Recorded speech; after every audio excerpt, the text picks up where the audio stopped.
दोस्तों, कहानी में बहुत ही जबरदस्त ट्विस्ट आ गया है। पूरा कहानी अंत तक जरूर सुने, तभी मजा आएगा। आपसे कुछ बात करनी है। इतना कहकर उसने मेरे दोनों हाथ पकड़कर मुझे पलंग पर बिठाते हुए कहा। वो ठीक मेरे सामने खड़ी हो गई और मेरी आंखों में देखते हुए बोली, आशु, मैंने बहुत सोचा, हमारा ये घर से भागने का प्लान सही नहीं। आशु ने बहुत डरते डरते कहा। पहले तो मुझे बहुत गुस्सा आया, पर फिर मुझे एहसास हुआ कि जब हम कोई खतरनाक कदम उठाते हैं तो दिल में एक डर होता है और मुझे आशु के इसी डर का निवारण करना होगा। अच्छा, पहले ये बता कि तुझे क्यों लगता है कि ये फैसला गलत है? मैंने बहुत प्यार से पूछा। आशु, कोई स्टेबल लाइफ नहीं होगी हमारी। दर बदर की ठोकरें खाना और फिर हर पल डर के साए में जीना। थोड़ा स्ट्रगल है, पर वो हम मिलकर एक साथ करेंगे। लाइफ में हर इंसान को थोड़ा बहुत स्ट्रगल तो करना ही पड़ता है ना। फिर तू अकेली नहीं हो, मैं हूं ना तुम्हारे साथ। आशु, पर मुझसे ये स्ट्रगल नहीं होगा। 1 महीने की जॉब में मेरा मन ऊब गया और मैं ही जानती हूँ कि ये पार्ट टाइम जॉब मैंने कैसे किया, तो फुल टाइम जॉब कैसे करूँगी? तुझे कोई जॉब करने की जरूरत नहीं है। मैंने तुम्हें जब शादी के लिए उस दिन प्रपोज किया था, तब तुमसे वादा किया था कि मैं तुझे पलकों पर बिठा कर रखूंगा, कभी कोई तकलीफ नहीं होने दूंगा। ये देख, 4 लाख की एफडी और आज की डेट में मेरे पास 1 लाख रुपया कैश में है। हमारे भागने तक अकाउंट में कम से कम 7 लाख होंगे। इतने पैसों से हम नया जिंदगी शुरू कर सकते हैं। मैंने आशु को एफडी की रिसीप्ट और बैंक की पासबुक दिखाई, पर उसे तसल्ली अब भी नहीं हुई थी। अच्छा, ये देख, बेंगलुरु में हमें किस लोकेलिटी में रहना है, वहाँ तक कैसे पहुँचना है और जॉब ऑफर सब लिखे हैं इसमें। ये कहते हुए मैंने आशु को अपनी डायरी दिखाई, जिसमें मैंने सब कुछ फाइनल करके रेडी कर रखा था। पर मुझे ये जानकर हैरानी हुई कि आशु का डायरी देखने में जरा भी इंटरेस्ट नहीं था। मतलब की बात कुछ और थी और अभी तक वो बस बहाने बना रही थी। देख आशु, तो कुछ छुपा रही है मुझसे। यूं बहाने मत बना और सच सच बता कि बात क्या है। मैंने आशु के चेहरे को अपने दोनों हाथों में थामते हुए कहा।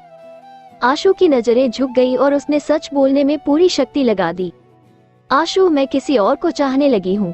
अब ये सुनते ही मेरा खून खोल गया और मैंने आशु के चेहरे पर से अपने हाथ हटाए और एक जोरदार तमाचा उसके बाएं गाल पर मारा।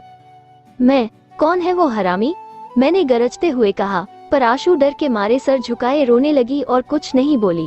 मैंने आशु के दोनों कंधों को पकड़कर उसे झिंझोड़ा और उससे दोबारा पूछा, बोल, कौन है वो? आशु सहम गई और डरते हुए बोली, आशु रक्षित। ये नाम सुनकर मैंने उसके कंधों को अपनी पकड़ से आजाद कर दिया और सर झुकाकर बैठ गया। मेरा मन मान ही नहीं रहा था कि ये सब हो रहा है।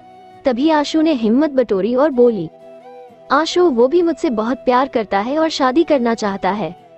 ये सुनकर मैंने आशु की आंखों में देखा तो मुझे उसकी आंखों में वही आत्मविश्वास नजर आया जो उस दिन दिखा था जब आशु ने मुझसे अपने प्यार का इजहार किया था।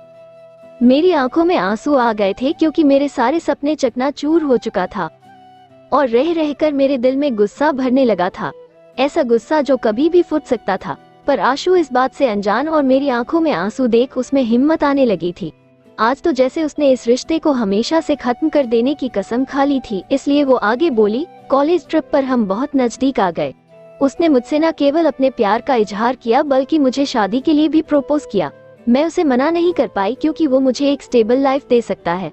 फिर आप ये भी तो देखो कि आपकी और मेरी उम्र में कितना फासला है। आशु को एहसास नहीं हुआ कि जोश जोश में वो असली सच बोल गई, जिसे सुनते ही मेरा गुस्सा फूट पड़ा और मैंने एक जोरदार झापड़ उसके गाल पर मारा और उसे जमीन पर धकेल दिया। मैं बहुत जोर से उस पर चिल्लाया, ये था ना तेरा प्यार? तुझे सिर्फ ऐशो आराम की जिंदगी जीनी थी ना?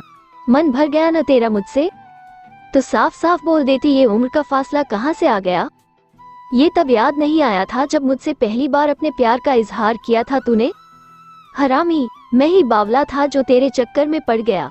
आशु का बायां हाथ उसके गाल पर था और वो सर झुकाए वही खड़ी थी, पर उसे देखकर मेरा गुस्सा बढ़ता ही जा रहा था।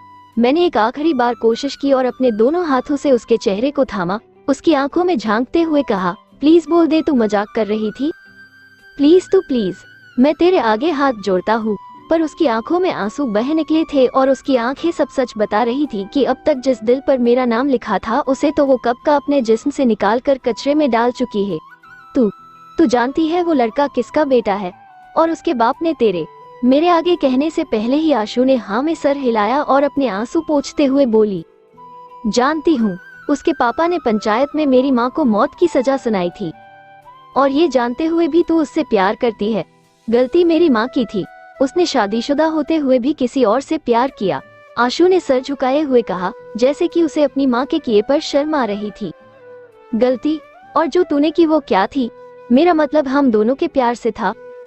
उसी गलती को तो सुधारना चाहती हूँ।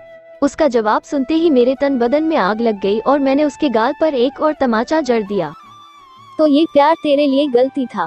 उस टाइम तो तू मरने तू के लिए तैयार थी और अब तुझे वही प्यार गलती लग रहा है। आशु फिर चुप हो गई थी। अब मेरे अंदर कुछ भी नहीं बचा था। मैं हार मानते हुए अपने घुटनों के बल गिरा और अपने दोनों हाथों से अपने सर को पकड़ा। मेरी आंखों से खून के आंसू बह निकले थे। क्यों किया तूने ऐसा मेरे साथ?